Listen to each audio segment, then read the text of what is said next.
aquele homem vivia seminu, aquele homem vivia causando tormento, aquele homem vivia causando medo, aquele homem vivia causando pânico na cidade, porque nem mesmo os seguranças, os homens que colocavam nele corrente, ele despedaçava com toda a sua força. Mas Jesus, o Nazareno, eu quero entender que os discípulos, Jesus, o que vamos fazer lá? Jesus, será que convém fazer lá? Jesus vai aonde? Muitos homens não querem ir. E eu me lembro, pastor Joel, pastor João, sabe, Jesus faz isso mesmo. Quando Jesus vai lá falar para uma samaritana e ele atravessa, havia muitas rotas para chegar ali, umas 3 rotas, e aí eu imagino os discípulos, porque os judeus não se davam com os samaritanos também, mas Jesus atravessa aquela rota,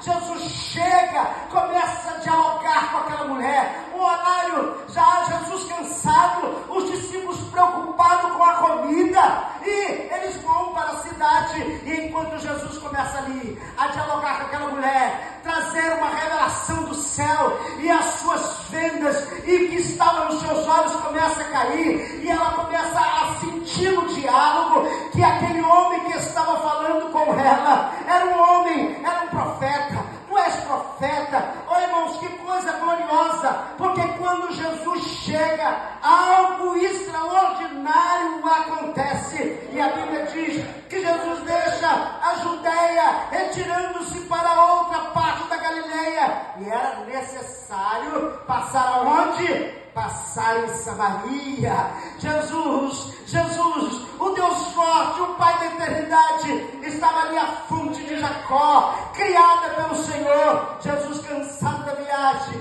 assenta-se ao lado daquela mulher, e aí naquele momento Jesus começa a dialogar com ela, e ela olha para Jesus.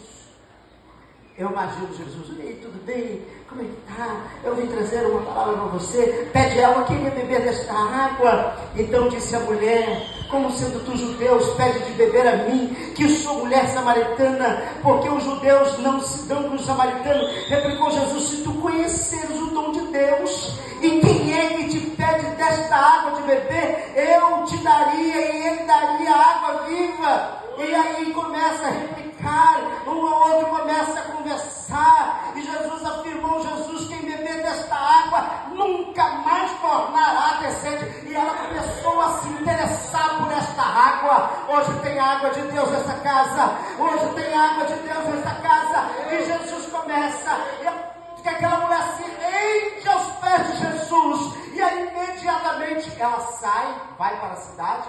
Os discípulos, imagina, irmãos, olha só, o texto não diz que os discípulos foram evangelizar na cidade. O texto não diz que os discípulos voltaram e trouxeram resultados de quantas pessoas, assim, não, eles só compraram a comida. Mas a mulher sai dali, uma prostituta, uma mulher que estava numa situação, quando Jesus começa a trazer uma revelação para ela, Jesus, quando ela sai dali, ela vai à cidade, e ela diz: vinde e contemplai o Senhor, tantas maravilhas que este homem fez na minha vida. Irmãos, que coisa interessante. O texto diz que Jesus fala para ela, ela vai, evangeliza, e vem aquela multidão de homens, e eles pedem a Jesus para que Jesus fique na cidade.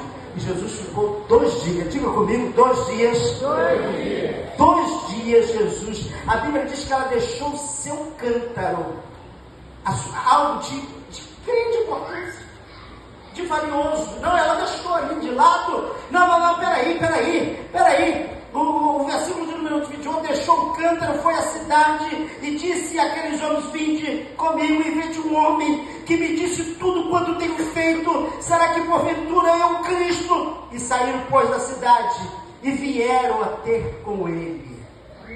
Que coisa extraordinária. Aí eu volto agora. Jesus foi lá para falar para quantas pessoas naquela cidade?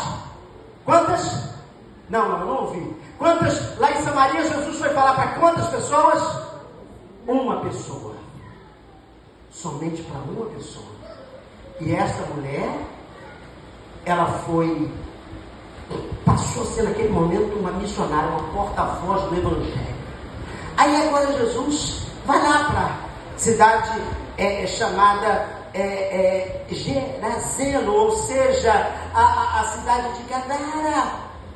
E quando Jesus se aproxima da cidade com os discípulos, o texto vai nos dizer, irmãos, que logo ao desembarcar, veio da cidade ao seu encontro um homem possesso de que havia muitos. O texto diz que eram muitos demônios. Irmãos, analisando, e Jesus, naquele momento, Jesus não diz nada. É interessante, pastor, que quando chega lá em Samaria, Jesus prega. Quando chega na cidade de Gadara, Jesus não fala nada. O homem se submete e se rende. Os demônios, ao desembarcar da cidade, ao encontro possesso de demônios que havia, não se vestia, nem habitava em casa alguma. Mas aquele homem disse, quando viu Jesus, se prostra, e eles exclamando, dizendo em alta voz: que tenho eu contigo, Jesus, Filho do Deus Altíssimo, rogo que não me atormentes. Queridos, os demônios se submeteram porque viu em Jesus autoridade. Aleluia, Deus. Os demônios se submeteram porque viram nele um poder celestial. E este mesmo poder, ele compartilhou com os fiéis, com os santos, com os lavados, com os remidos. A Bíblia diz, irmãos, que este poder é dado aos que crerem em seu nome. Falarão novas línguas, porão a mão sobre os enfermos e as curarão. A Bíblia diz que nem o mal nos sucederá e nem praga alguma chegará. Bendito seja o Cordeiro de Deus nesta noite. Quando Jesus chega em Betânia, lá estava Lázaro. Jesus disse para Lázaro em alta voz: sai para fora. Quando Jesus chega em Gadara, Jesus não disse nada. Há momentos que Jesus precisa falar, e há momentos que Jesus precisa dizer ou precisa se calar, mas de momento algum, seja no silêncio ou seja na sua voz falando, ele continua operando. Ele tem poder no silêncio e ele tem poder também em alta voz no seu falar. Bendito seja o nome de Jesus.